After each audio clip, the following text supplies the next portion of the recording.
Well, thank you for joining us for Harnessing Your Wealth. This is Billy Peterson, and I have my guest, Eugene Joyce, today, who is a native of, I guess, back east, Chicago area. Yeah, I Huge tell people I family. was born on a little island just east of Utah called Manhattan.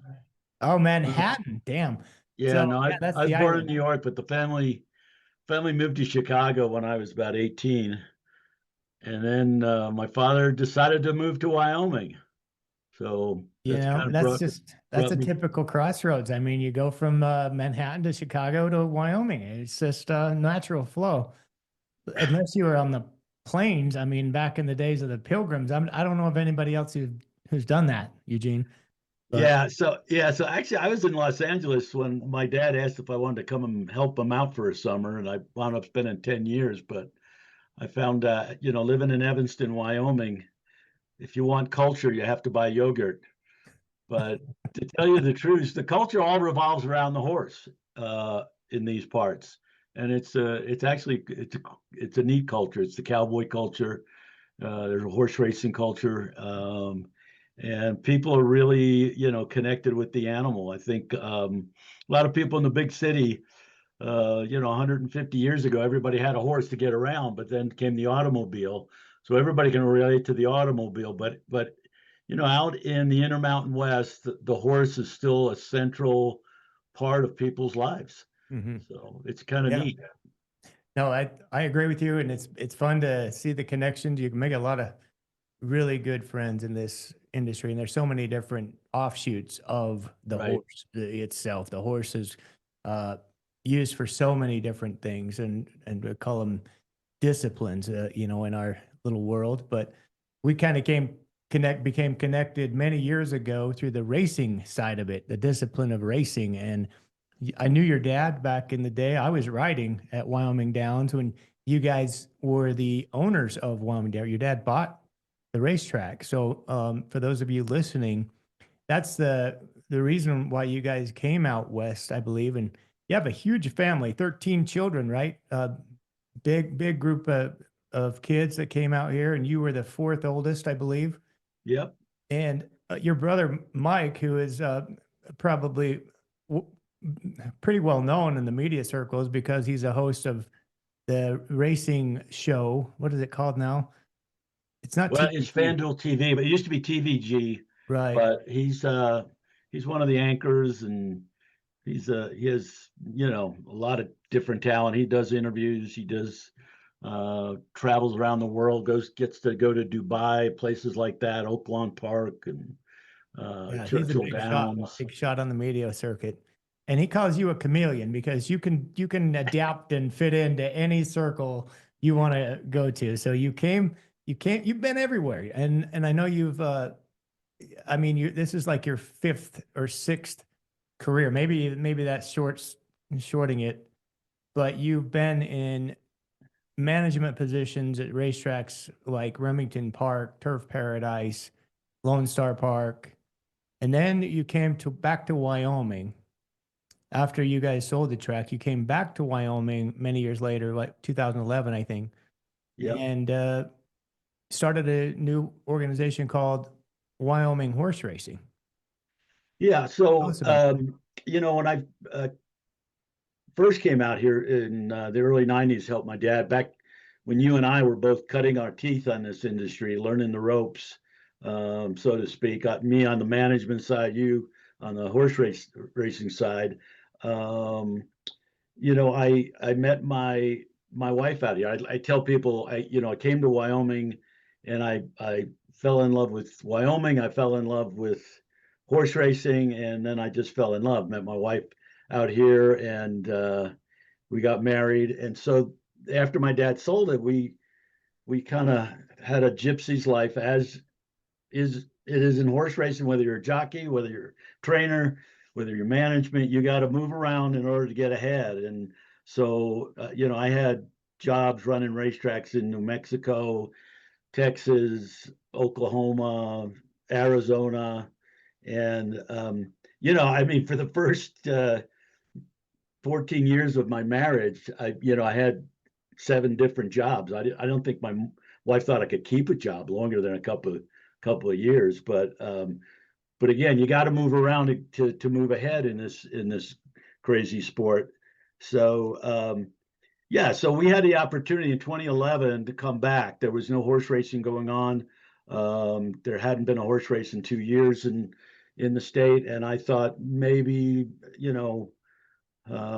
we could get things back up and going. Of course, my my my wife's family being from Evanston, not originally, but still living there, it was nice to come back for her to be with her mom and dad, see them again full time. And so we started, with a 4-day meet at Rock Springs. 3 years later, we passed the historic horse racing bill, which changed the whole dynamic of the sport, and really supercharged the revenue that people could realize by racing horses here in Wyoming. So, period, paragraph, turn the page. 12 years later, we've got 3 operators, potentially a fourth operator. We've got over 50 race days going on. We've got purses north of 7 million for the horsemen, and we've got 9 million in dollars in incentive money for people to breed horses here in Wyoming. So it's really changed things, and it continues to grow. And I think if I had a small part in getting it going, you can put that on my tombstone, because it was all zeros when I started in 2011, and now it's a $200 million industry for the state. And it has really changed the lives of a lot of people who are owners, breeders, trainers. And you and I know most of them, to be able to have a shot at making a decent living with horse racing here in Wyoming. No, it's been phenomenal. And a lot of people are participating, and more every year. The people that I talk to are trying to get a hand in that program. I mean, the surrounding states are unfortunately withering. And I sit here today in my office in Utah at a once thriving horse racing state, the community, the number of horses that were produced and raised, and the owners and people involved in Utah was some of the best horsemen in the world. And by way of just lack of staying up with the competition or not being able to provide the revenue streams, that the racing is slowly fading. And this year, the state only offered 4 race days, which I am grateful that it's still alive. A lot of people still love this sport here. Idaho is in a similar spot. And then you have Wyoming. And I want to pick your brain a little bit on how that came together. Obviously, laws are huge, and when you can get legislation passed that helps revenue stream, makes a huge difference in any industry. So tell us what that was like and how the revenue trickles into horse racing. What is required, and what does the legislation actually do? Right. So, as my father loved to say, all the best ideas are stolen. So, Arkansas was the first state to have historic racing, and then you would think a state like Kentucky would not need to have it, but actually, because the surrounding states, the racetracks had casinos, they were losing stallions and broodmares and racehorses to these other states.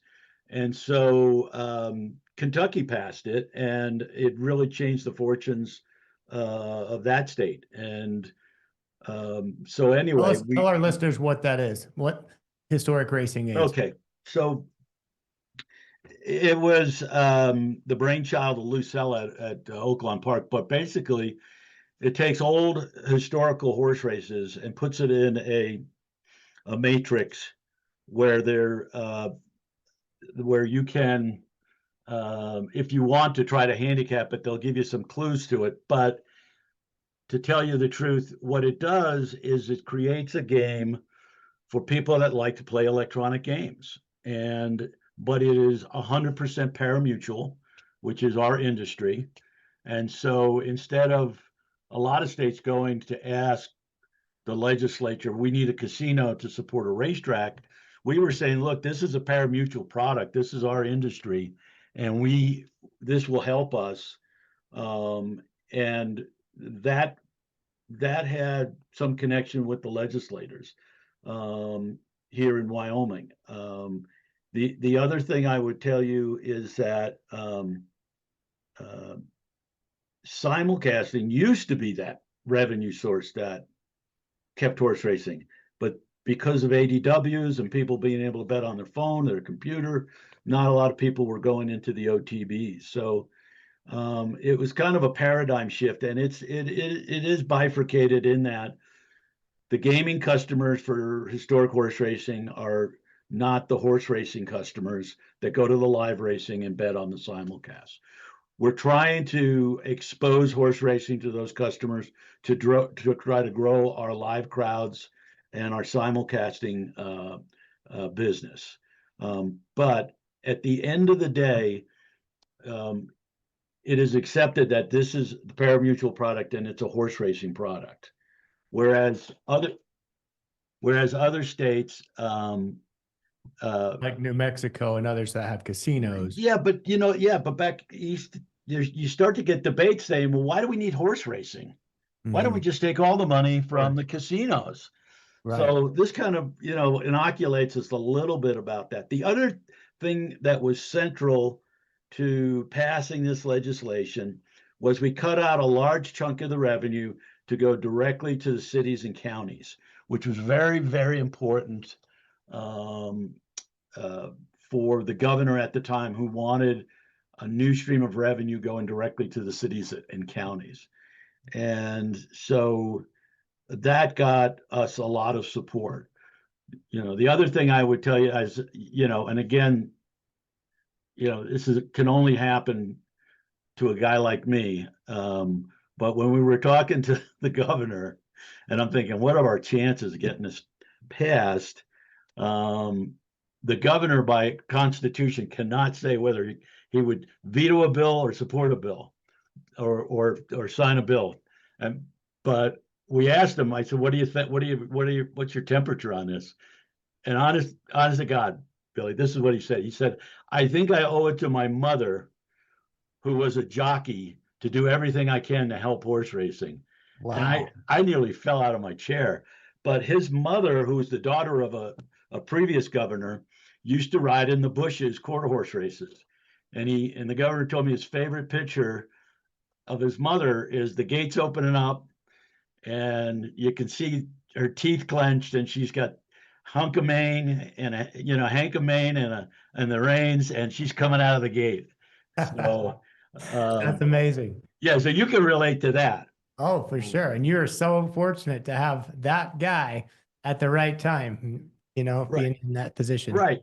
And we're creatures of the legislature. So I mean, the political process is so important, and it's so important for the horsemen to get involved in that process on a grassroots level. Yeah. Get to know their legislators, because we've seen what's happened in Utah, and we've seen what's happened in Idaho, especially Idaho. That's the cautionary tale. They thought they had things going, and boy, they got absolutely sandbagged by the governor at the time. But there were powerful forces against them, and so we don't take anything for granted here in Wyoming. But no man's fortune is safe while the legislature is in session. Mm-hmm. So we got to be vigilant. But we're in agribusiness, and we have to hammer home that part of the story. And we create a ton of jobs, feed stores, farmers, veterinarians, tax shops, the trainers, there's so many people. It takes so many people, as you know, to get a horse to the racetrack. Just a single horse ready to compete, right? Yeah, and again, at the end of the day, if you breed a horse, talk about betting on the come. It's 3 years before that horse is ever going to get to the racetrack. Yep. And by the time he gets to the racetrack, you've got $25,000-$30,000 investment, bare minimum, a bare minimum of that. And so now you're hoping to make it back. So the breed incentive is real important, because you can earn money even if you don't finish first through fifth. And at the end of the year, I mean, it's nice to get a check in February or March for, I don't know, pick a number, 25,000, 50,000, to say, okay, I'll Keep try it it going. again. So let's talk Yeah. about that. The incentives, like the Wyoming Bread Awards, is a big pool of money that is distributed to anyone who participates with a Wyoming bred horse, whether that be the breeder or the owner, Right. right? So talk about that and how that's grown and the kind of money that they're sending to people. Yeah. So, first of all, when I came back, I think the breed incentive the year before they quit live racing, the amount of money in the breed incentive pool was $30,000. Like I said, this past year was 9 million. I think we're going to 10, 11, 12 million in the next couple of years. How is that money accumulated, Eugene? Yeah. So basically, on a weekly basis, we're sending, um, 0.4% of the gross handle, to the state for the breed fund, which 0.4% of the gross handle doesn't sound like a lot back in the day when the gross handle in the state was 10 million. But now when it's like $1.5 billion, that is a big number. When you're talking gross handle, are you talking just of the historic racing, Yep. the games? So the Just historic just through racing, just through the historic horse racing. So, just to clarify for people who are curious, this historic racing thing, because that's again where most of this money's coming from. But it's a gaming tool or program yeah, it's a where gaming product. they've taken a whole number of historical races and races that have happened in the past, and they don't give you the names or the outcome. So you don't know. You can't just go back and look and say, "Oh, that horse won that race." You don't know, but you have the past performances. I guess you can go in and handicap it, and then see if Yeah, you can bet and yeah, predict what actually occurred in that. yeah. So to be clear, there's what they call auto handicapping. So you can choose to just go with the top three betting favorites in that race, and most people just do that. And but the favorite wins 1/3 of the time. So there are percentages built in that, if you just go with who the better chose on that particular day on that particular race, you're gonna have a good shot at breaking even for the day, or have a shot at maybe hitting a jackpot, um, sometime in the next couple weeks or months, and that brings people back. But 91% of all the money bet goes back to the bettors. Hmm. So the That's why hold it's a is, parimutual. Yeah, yeah. considered So parimutual. when you bet on a live horse race, it's like 79% goes back to the bettors. Mhm. So, but because you can have a lower percentage here because of the rapidity of the And you play. don't have the overhead, right, of running the racetrack. You Right, you don't have right. much expense going in. But in order to get your permits and your licenses, you have to run a live race meet. So Mm. that's the caveat. Right. So all the operators have to run a bare minimum of 16 days. Um, And so right now when you say the operators, these are the racetracks, and you're leasing from these facilities, correct, to run race dates? yeah, I'm right now, I'm leasing, the track in Rock Springs, Sweetwater Downs. But I don't know, 7, 8 years ago, I brought racing back to Gillette. I was racing in Casper, and also Rock Springs. So I was operating three tracks at the time. Yeah. So, Right. and then Like Wyoming Downs came on board. So Wyoming Downs. So how does that all work? Are all three tracks? Are you involved with all of those tracks with your program, with your no, no, there's three operators, right now, and they're all individual companies. okay. And then there's a new one being built, right? The next Right. Although race. they're hitting a couple snags. It's not as easy as it looks to build a racetrack. Yeah. And again, they had raw land, and you got to bring in power, you got to bring in sewer, you got to bring in water, and that I will tell you, it takes an infinitely longer amount of time than you first anticipate to do stuff like that. You Permits know, and yeah. So I mean, we're in the process of building a 30,000 square foot OTB on the Utah border here in Evanston. Um, it's a racetrack is much more complicated, much more bigger, and we had all the utilities right up to the property. But even that is, a year and a half, 2 years to mm, to to not to get built, mm. from planning to actually opening the doors.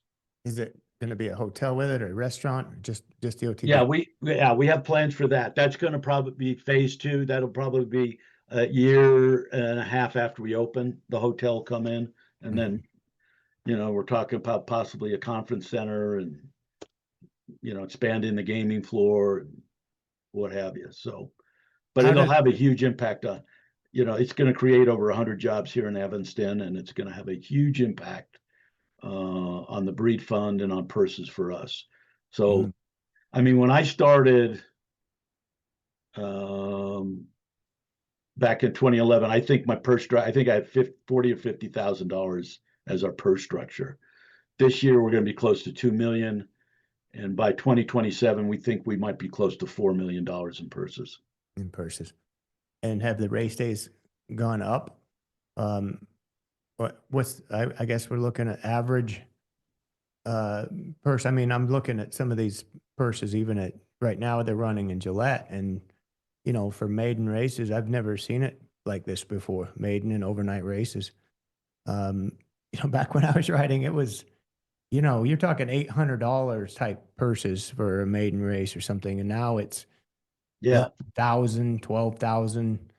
Um, Yeah. I mean, I think the trial races when my dad had the track were $500 a race. yeah, Now all of the tracks that quarter horse trials are 5,000, and I'll probably go up. But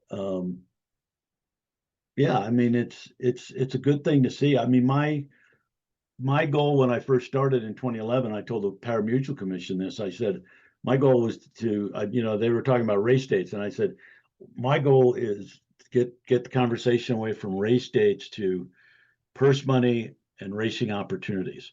Because the mhm. reality is, Wyoming, we're stuck with the calendar. We're stuck, between May and October to run these horses, and now we've got three, possibly four operators.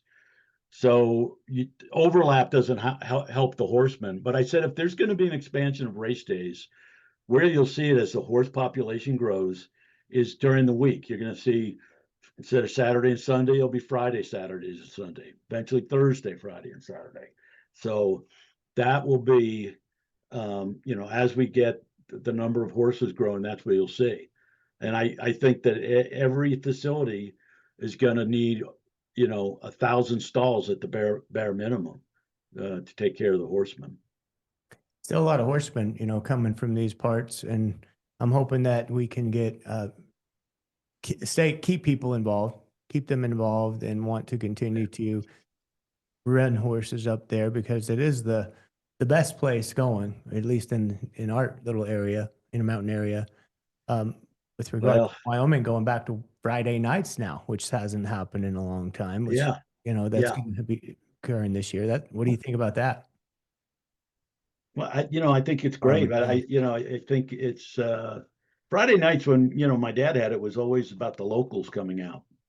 Hmm. Um, No, but they'd have fun little, concerts, and they'd make some event out of it typically. yeah, casino night and a lot of things, a lot of fun, dollar beers, dollar hot dogs. So it's especially in the summer too. I mean, when the sun doesn't set till 9:30, you got a lot of daylight to get some races in on a Friday night. Mhm. So I mean, you can start at 5 and still get 7 or 8 races in, no problem. Years ago, maybe not too many years ago, people were thinking that racing, live racing, was just going to be consolidated down to just a handful of racetracks, and the sport was just going to go to more of the simulcast viewing where people didn't really care to go to the races. Do you do you feel that way, or is that trend kind of reversing and people are starting to want to go to the races again?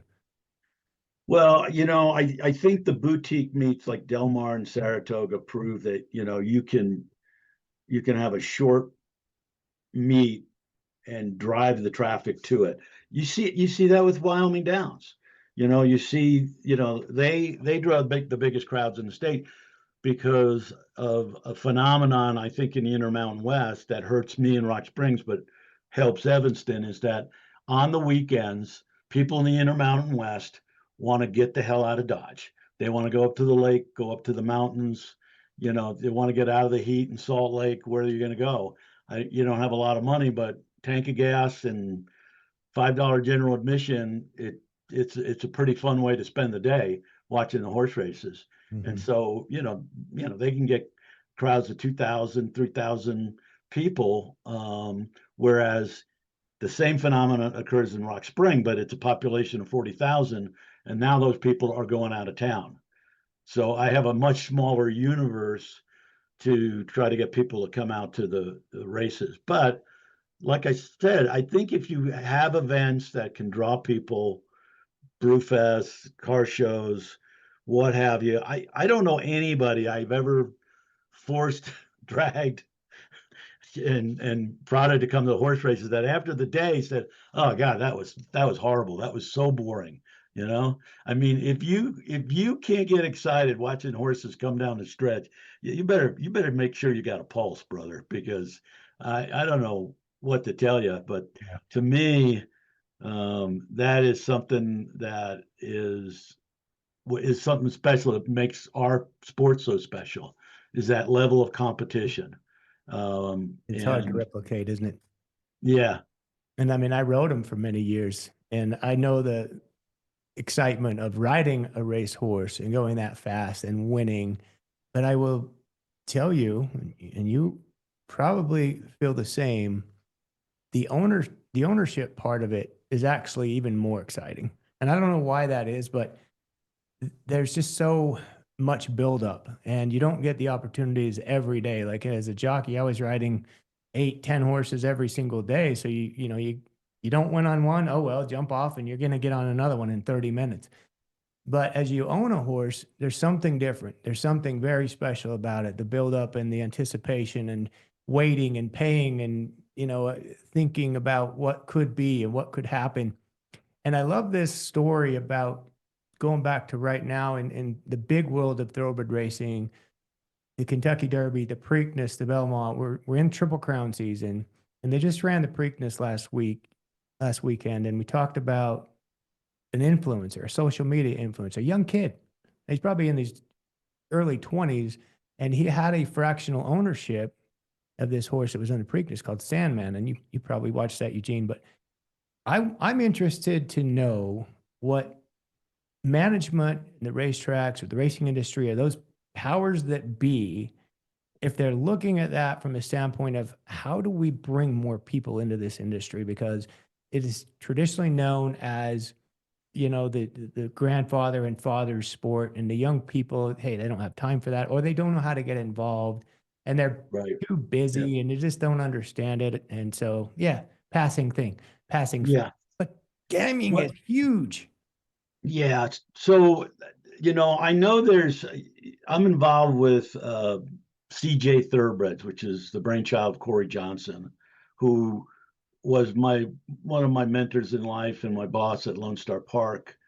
And they put together these ventures, and they bring in, they'll raise a lot of money. I mean, they'll raise like 2.5 million, but they'll have all these investors in it, and some are buying big chunks, but some are buying small chunks.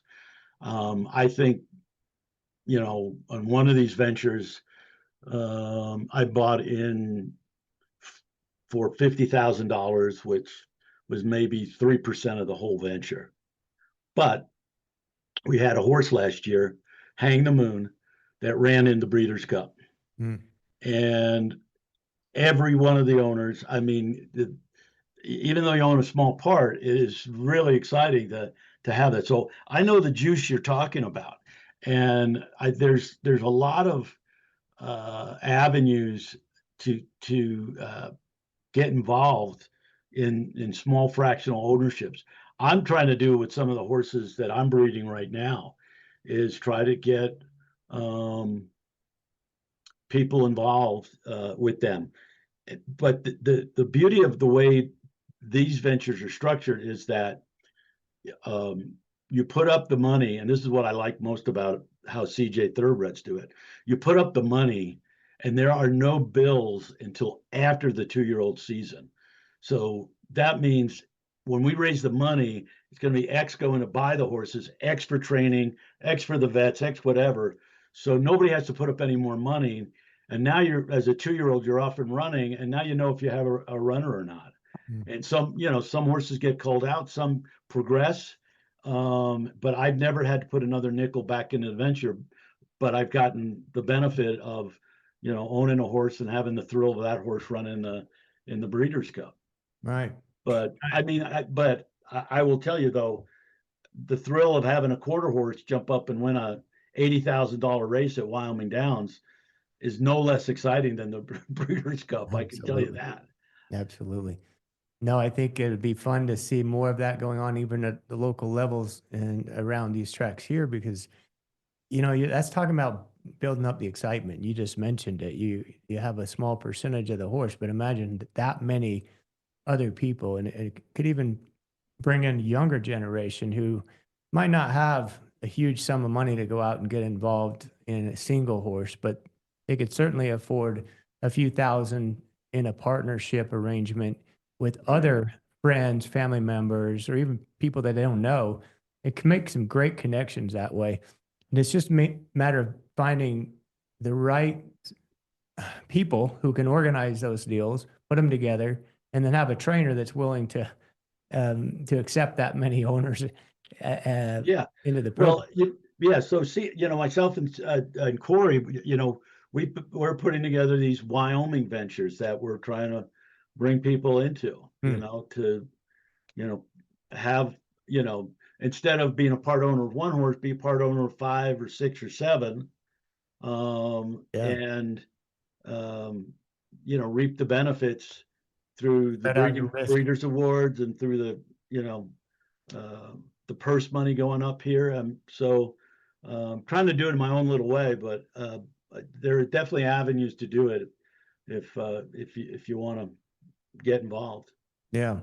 Well, it's good for the people listening who may have never considered horse racing to be something that they could Well, participate in. yes, I mean, let's put it in perspective. I mean, what's the odds of you all being part owner of the Boston Celtics? Right. Slim and none, Right. and Slim just left town, right? But this is like a mini sports franchise, and that sense of pride of ownership and working with the trainer and watching the horse run, it's your way of owning a sports team.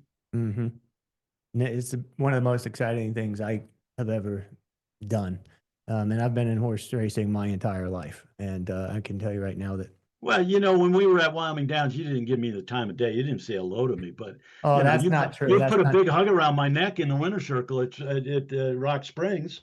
After you've won a yeah, race, tight buddies, and I Yeah, I said, could come up there and won a race. I remember I was terrified of your dad though, back when I was 16 years old, starting out at Wyoming Downs, and I'd never been around an Eastern guy back east, and he was very direct. I remember him coming into the jock room one day, and all the old guys, running the room, the old boys, Vaughn Maxfield and Glenn yeah, Lowry, and some of those guys who are the representatives, so to speak. And there was a really muddy racetrack that day. And I can remember this. There was a race run, and a couple of those guys came back in and just decided, hey, we're not running. We're not going to ride anymore. It was like a boycott. It's like, hey, we're on strike. We're not riding.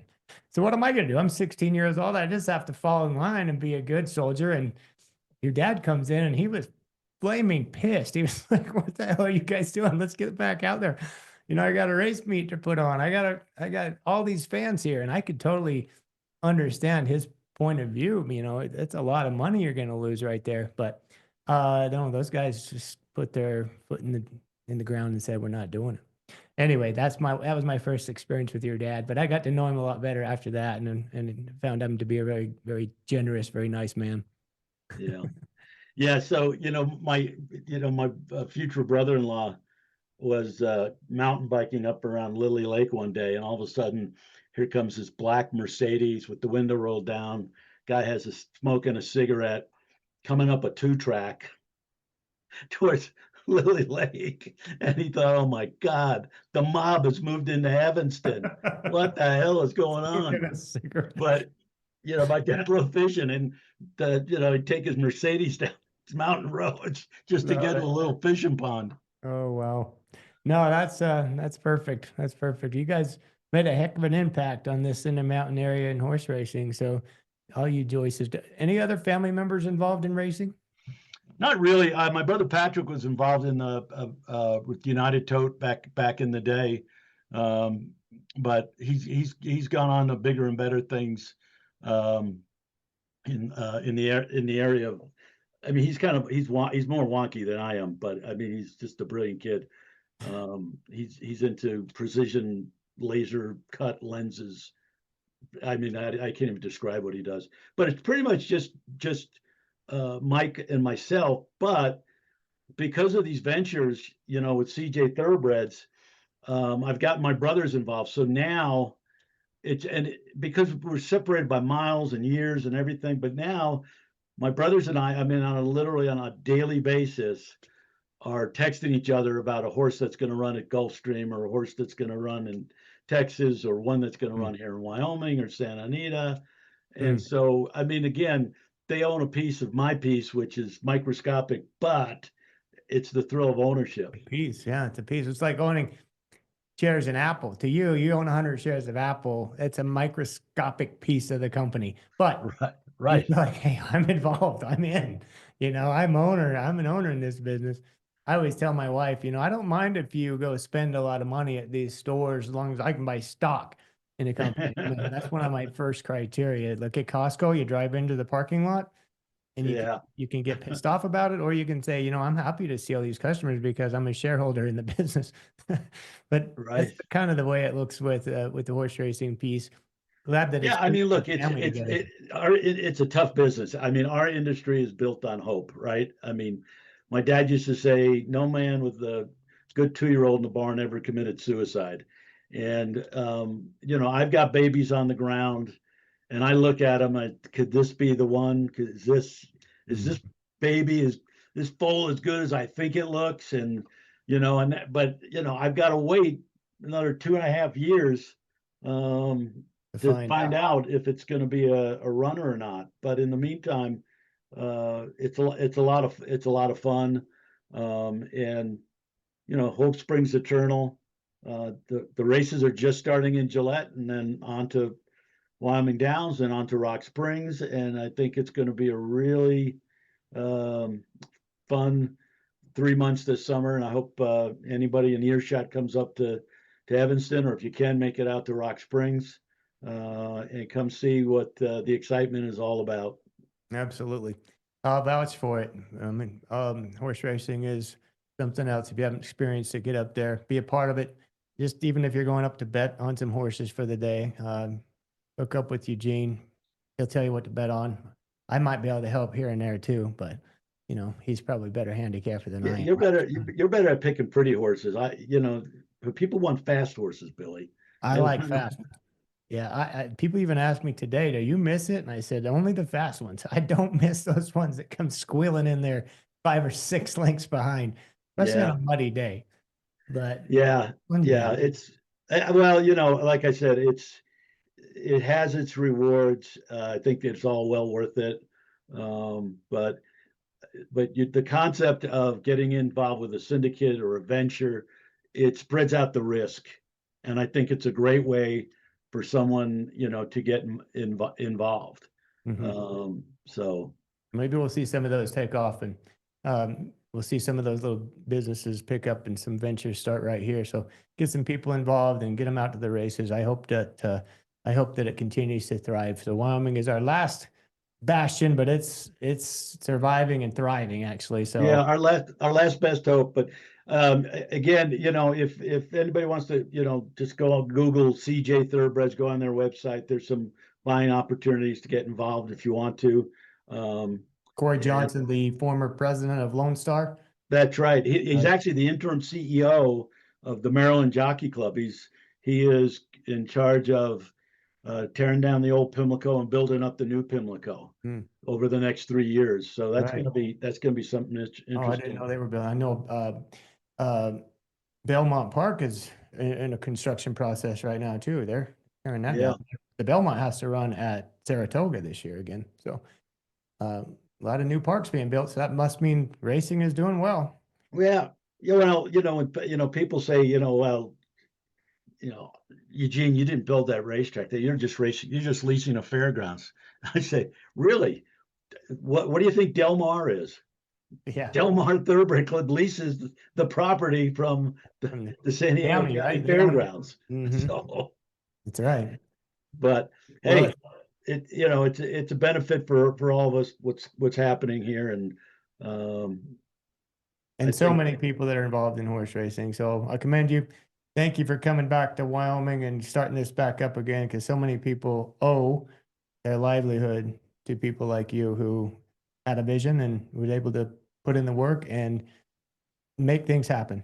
yeah, Eugene Joyce, thanks for joining us on Harnessing Your Wealth, where we talk about wealth, we talk about family, we talk about being successful and what it takes to put in the miles to achieve whatever it is that you want to achieve.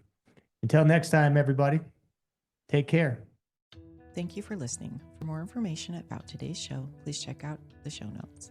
Visit our website at www.petersonws.com or give us a call at 801-475-4002. Peterson Wealth Services is a registered investment advisor. This is a paid-for advertisement. Information presented on this program is believed to be factual and up-to-date, but we do not guarantee its accuracy, and it should not be regarded as a complete analysis of the subjects discussed. Discussions and answers to questions do not involve the rendering of a personalized investment advice, but are limited to the dissemination of general information. A professional advisor should be consulted before implementing any of the options presented. Peterson Wealth Services.